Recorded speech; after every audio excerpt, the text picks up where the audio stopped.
የትግራይ ተገንጣይ ፓርቲዎች ግንባር ፈጠሩ። ሰላም ጤና ይስጥልን ውድ የኢትዮ ፎከስ ተከታታዮች እንደምን ውላችኋል? የዜና ሰዓታችን ተጀምሯል። ቻናላችንን ላይክ፣ ሼር፣ ሰብስክራይብ በማድረግ ቤተሰብ ይሁኑ። ወደ ዕለቱ ዝርዝር መረጃዎች እናልፋለን። ሳልሳይ ወያኔ ትግራይ ወይም ሳውተ እና የትግራይ ነጻነት ፓርቲ ትኔፓ በትግራይ የሚገኙ የነጻነት ደጋፊ ኃይሎችን ለማስተባበር ያለመ የጋራ ፖለቲካ ግንባር ለመመስረት የሚያስችል የመግባቢያ ሰነድ መፈራረማቸውን ለአዲስ ስታንዳርድ አረጋገጡ። ሁለቱ ፓርቲዎች ባወጡት የጋራ መግለጫ ስምምነት እስካሁን በተናጥል ሲያደርጉ የነበረውን የፖለቲካ እንቅስቃሴ ይበልጥ ወደ ተቀናጀና መዋቅራዊ ወደ ሆነ መድረክ ለማሸጋገር ያለመ መሆኑን ገልጿል። የግንባሩ መመስረት ፕሮግራም፣ ደንብና የአመራር መዋቅር ዝግጅትን የሚከታተል የጋራ ኮሚቴ ማቋቋሙን አመልክቷል። ፓርቲው አክለው ግንባሩ በኢትዮጵያ ብሔራዊ ምርጫ ቦርድ የተቀመጡ መስፈርቶችን ተሟልቶ በይፋ እስከሚመሰረት ድረስ ሁለቱም ድርጅቶች በጋራ የተቀረጹ ተግባራት ላይ የፖለቲካ እንቅስቃሴያቸውን በቅንጅት እንደሚቀጥሉ አስታውቋል። ይህ የመግባቢያ ስምምነት የተፈራረሙት በትግራይ ውስጥ ክፍፍልና የተለያዩ ፖለቲካ አጀንዳዎች በሚንጸባረቁበት ውስብስብ የፖለቲካ ሁኔታ ውስጥ መሆኑን ፓርቲዎቹ ገልጿል። የታቀደው ግንባር ለብሔርተኛ ናሽናሊስት ኃይሎች የተባበሩ መድረክ ለመፍጠርና የጋራ ፖለቲካዊ ተሳትፎ ለማጠናከር የታለመ መሆኑን ጠቁሟል። የሳልሳ ወያኔ ትግራይ ሊቀመንበር ክንፈ አዱሽ እንደተናገሩት ስምምነቱ ወታደራዊ መልክ የያዘውን ጎራ ለለየ እና የተበታተነው የእውቀቱን የፖለቲካ ድባብ ለመለወጥ የተወሰደ ወሳኝ እርምጃ ነው። ክንፈ አክለውም የጋራ ግንባር የመመስረት ሀሳብ እንደ ኢሮፓውያን አቆጣጠር በ2023 መጀመሪያ ላይ የነበረ ቢሆንም በተለያዩ ተግዳሮቶች ሳይሳካ መቆየቱን ገልጿል።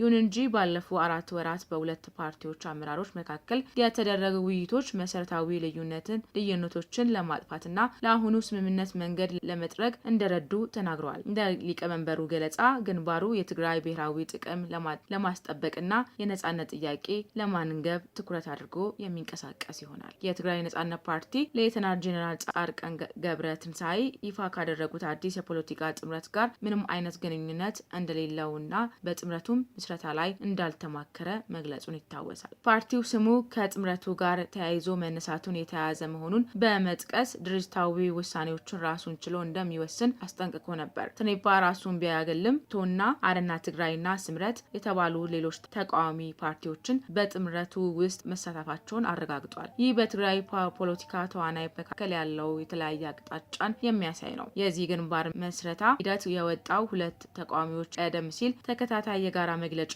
ሲሰጡ ከቆዩ በኋላ ነው። በጥር ወር 2018 ዓ.ም ትኔፓና ሳውተን ጨምሮ በትግራይ የሚንቀሳቀሱ ተቃዋሚ ፓርቲዎች የዓለም አቀፍ ባለድርሻዎች በጉዳይ ላይ ጣልቃ እንዲገቡ ውጥረቱን እንዳይባባስ እንዲሰሩ ጥሪ አቅርበው ነበር።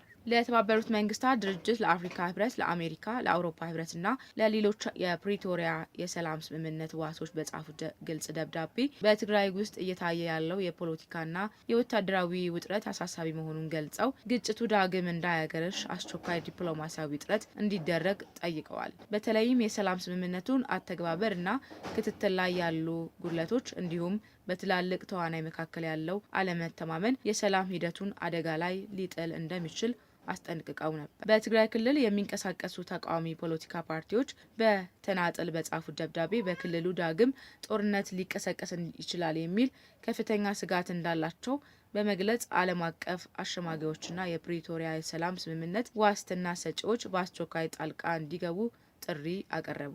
ሳልሳይ ወያኔ ትግራይና የትግራይ ነጻነት ፓርቲ የተባበሩት መንግስታት ድርጅት፣ ለአፍሪካ ህብረት፣ ለአሜሪካ፣ ለአውሮፓ ህብረት እና ለፕሪቶሪያ የሰላም ስምምነት አደራዳሪዎችና ሌሎቹ ዋስትና ሰጪ አካላት በጻፉት ደብዳቤ እየጨመረ የመጣው የፖለቲካና ወታደራዊ ውጥረት ደካማ የሆነው የሰላም ሂደት ሊያናጋው እንደሚችል ስጋታቸውን ገልጸዋል። ሳልሳይ ወያኔ ትግራይ በደብዳቤው ክልሉ ሊቀለበስ የሚችል አደጋ ጫፍ ላይ ይገኛል ሲል ያስጠነቀቀ ሲሆን እየጨመረ የመጣው ወታደራዊ ፍጥጫ በህዳር ወር 2022 ዓ.ም በተፈራረመው የፕሪቶሪያ ስምምነት የተገኘው ሰላም ሊደፈርስ እንደሚችል አመልክቷል። ፓርቲው አክለውም ባለፈው ዓመታት በጦርና በሰብአዊ ቀውስ ውስጥ የቆየው የትግራይ ህዝብ አሁንም ደግሞ ካለፈው እጅግ የከፋ ሊሆን እንደሚችል ሌላ ጦርነት ስጋት ተደቅኖበታል ብሏል። አደጋው ለመከላከል ያለው እድል በፍጥነት እየጠበበ ነው ያለው ፓርቲው ዓለም አቀፍ ማህበረሰብ ዝምታውን መርጦ እርምጃ የማይወስድ ከሆነ